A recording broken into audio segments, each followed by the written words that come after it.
بسم اللہ الرحمن الرحیم۔ سامعین محترم، بہت سارے لوگ ایسے ہوتے ہیں جو کہتے ہیں کہ جی ہم نے سوشل میڈیا سے، فیس بک، یوٹیوب سے نسخہ لے کر استعمال کیا تو ہمیں اس کا بہت زیادہ فائدہ ہوا، اور بہت سارے لوگ ایسے بھی ہوتے ہیں جو کہتے ہیں کہ جی ہم نے یوٹیوب سے، فیس بک سے نسخہ استعمال کیا تو ہمیں اس کا ذرا بھی فائدہ نہیں ہوا، بلکہ بعض کہتے ہیں کہ ہمیں الٹا اس کا نقصان ہوا۔ تو اس کی وجہ کیا ہے؟ کچھ لوگ ان کو فائدہ ہوتا ہے اور کچھ لوگ جو ہوتے ہیں وہ کہتے ہیں جی ہمیں نقصان ہوتا ہے۔ نسخہ ایک ہی ہے، ایک ہی نسخہ ہے،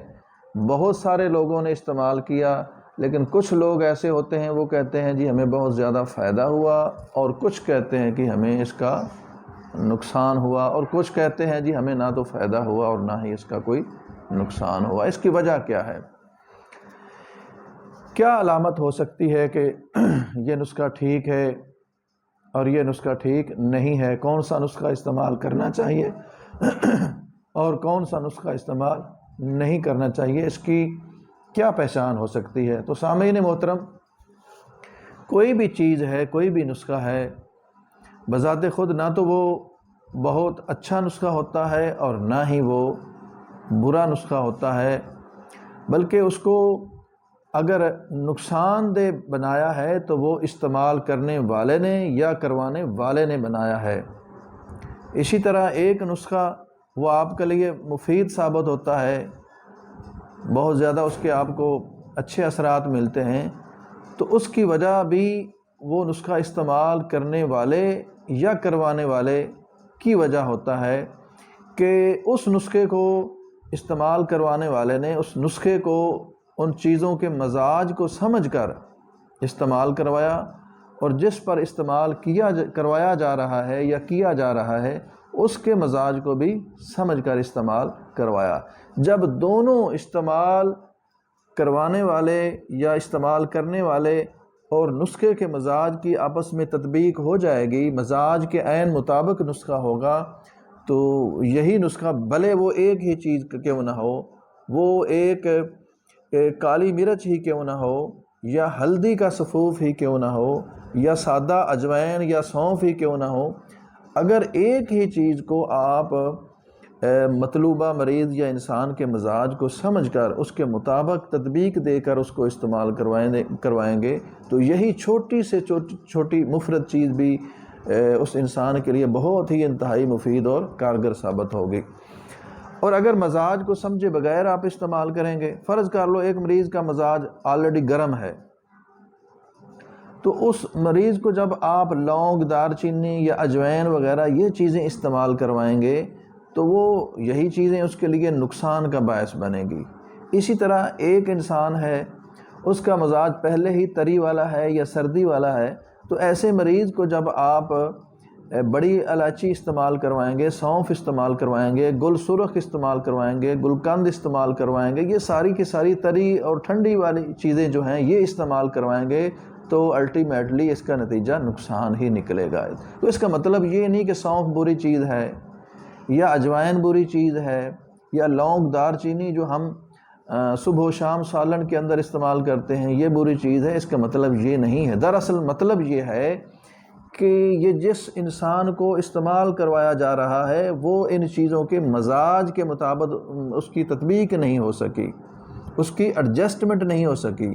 اس کا جو نشانہ ہے اس نسخے کا وہ ٹھیک طرح سے نہیں لگ سکا۔ نشانہ اگر ٹھیک لگ جائے نسخے کا،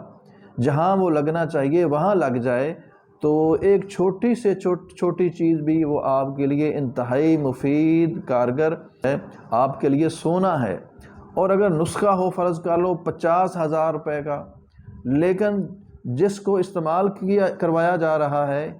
یا کیا جا رہا ہے تو اس کے مزاج کے مطابق نہیں ہے، تو وہی نسخہ آپ کے لیے زہر ثابت ہوگا، بھلے وہ سونا ہی کیوں نہ ہو۔ تو نسخہ اچھا کون سا ہے؟ وہی نسخہ اچھا ہے جو مریض کے، انسان کے مزاج کے عین مطابق ہے۔ اگر مزاج کے مطابق نہیں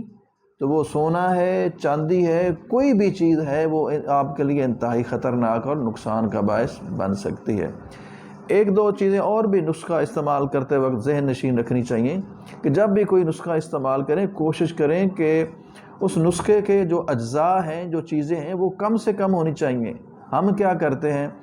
کہ نسخہ وہ استعمال کرتے ہیں کہ جن کے اندر زیادہ سے زیادہ چیزیں ہوں، 10 15 20 25 50 میکسیمم کوشش کرتے ہیں کہ زیادہ جتنی چیزیں ہوں گی شاید یہ اتنا ہی ہمارے لیے مفید اور کارگر ثابت ہوگا، جبکہ یہ غلط کنسیپٹ ہے۔ جتنی چیزیں کم ہوں گی، ایک تو اس نسخے کا جو مزاج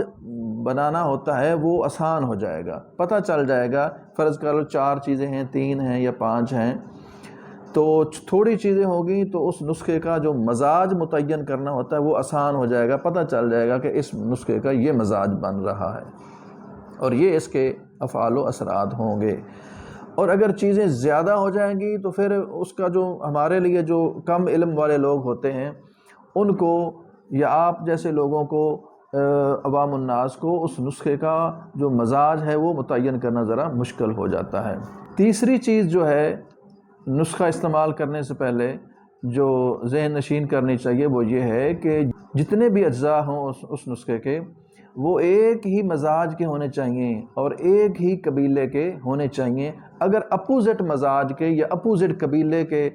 وہ اجزاء ہوں گے، چیزیں ہوگی، تو وہ یقیناً ایک دوسرے کے اثرات کو توڑیں گے، آپس میں ٹکرائیں گے۔ فرض کر لو لونگ یا اجوائن ہے، لونگ خشک گرم ہے، اجوائن گرم خشک ہے۔ اچھا، یہ دو چیزیں ایک نسخے کے اندر تو شامل ہو سکتی ہیں کیونکہ یہ قریب قریب مزاج کی ہیں، لیکن اگر آپ ان دو چیزوں کے اندر آپ زیرہ شامل کر لیں تو یقیناً یہ ایک دوسرے کے ساتھ ٹکرائیں گی اور ایک دوسرے کے اثرات کو توڑیں گی، تو اس نسخے کے اثرات بھی کم ہو جائیں گے، سوائے ناگزیر حالات کے انتہائی ضرورت ہو تو اپوزٹ مزاج کی چیزیں بھی بعض اوقات شامل کی جا سکتی ہیں، لیکن یہ وہی استعمال کروا سکتا ہے جو طب کو اچھی طرح سمجھتا ہے، صرف وہی یہ اپوزٹ چیزیں آپ نسخے کے اندر استعمال کر سکتا ہے یا کروا سکتا ہے، باقی عوام الناس کو اس سے احتراز کرنا چاہیے۔ تو اس لیے اچھا نسخہ وہی ہے جو انسان کے مزاج کے عین مطابق ہے، اور نقصان دہ نسخہ وہی ہے جو آپ کے مزاج کے اپوزٹ اور مخالف ہے۔